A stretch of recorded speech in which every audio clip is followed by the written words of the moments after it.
जहाँ रहेगा वहीं रोशनी लुटाएगा, किसी चिराग का अपना घर नहीं होता। चलिए इसी के साथ शुरू करते हैं देश की बड़ी खबरें रफ्तार के साथ। देश में कोरोना के मामले बढ़ने लगे हैं। पिछले 24 घंटों में 341 मामले रिपोर्ट किए गए हैं। इस दौरान केरल में 3 मरीजों की मौत हो गई है। केंद्रीय स्वास्थ्य मंत्रालय के मुताबिक कोरोना के केरल में 292, तमिलनाडु में 13, महाराष्ट्र में 11, कर्नाटक में 9, तेलंगाना और पौंडीचेरी में 4, दिल्ली और गुजरात में 3, पंजाब और गोवा में एक मामले मिले हैं। देश में एक्टिव केस की संख्या 2311 है। प्रधानमंत्री मोदी ने राज्यसभा के सभापति जगदीप धनखड़ से फोन पर बातचीत की। इस दौरान उन्होंने कहा कि मैं भी पिछले 20 साल से अपमान महसूस कर रहा हूं। उन्होंने विपक्षी सांसदों के व्यवहार को दुर्भाग्यपूर्ण बताया। जगदीप धनखड़ ने एक्स पर ट्वीट कर पीएम मोदी से फोन पर हुई बातचीत की जानकारी दी है। कांग्रेस पार्लियामेंट्री पार्टी की अध्यक्ष सोनिया गांधी ने पुरानी संसद भवन के सेंट्रल हॉल में कांग्रेस संसदीय दल की बैठक में शिरकत की। इस दौरान उन्होंने वहां मौजूद कांग्रेस सांसदों को संबोधित किया। उन्होंने कहा कि संसद की सुरक्षा में चूक 13 दिसंबर की घटना अक्षम्य है। उन्होंने कहा कि पीएम मोदी को राष्ट्र को संबोधित करने और घटना पर अपने विचार व्यक्त करने में 4 दिन से ज्यादा लग गए हैं। उन्होंने सदन की बजाय संसद के बाहर बयान देना बेहतर समझा।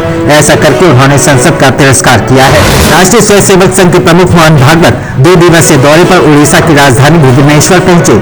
वे भुवनेश्वर के सोया ऑडिटोरियम में प्रस्तावित अखिल भारतीय साहित्य समारोह को संबोधित करेंगे। राजस्थान से 22 साहित्यकारों के अलावा महाराष्ट्र, कर्नाटक, केरला, तमिलनाडु, बंगाल, कश्मीर, हिमाचल आदि प्रदेश के प्रख्यात साहित्यकार इस समारोह में भाग ले रहे हैं।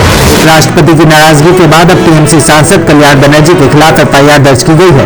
डिफेंस कॉलोनी थाने में अभिषेक नाम के वकील ने कल्याण बनर्जी के खिलाफ मामला दर्ज कराया है। अभिषेक ने टीएमसी सांसद के खिलाफ सख्त कार्रवाई की मांग की है। पुलिस ने सांसद के खिलाफ किन धाराओं में मामला दर्ज किया है, अभी इसकी जानकारी सामने नहीं आई है। हेमंत सोरेन सरकार के खिलाफ 21 दिसंबर को बीजेपी सभी जिलों में आक्रोश प्रदर्शन करेगी।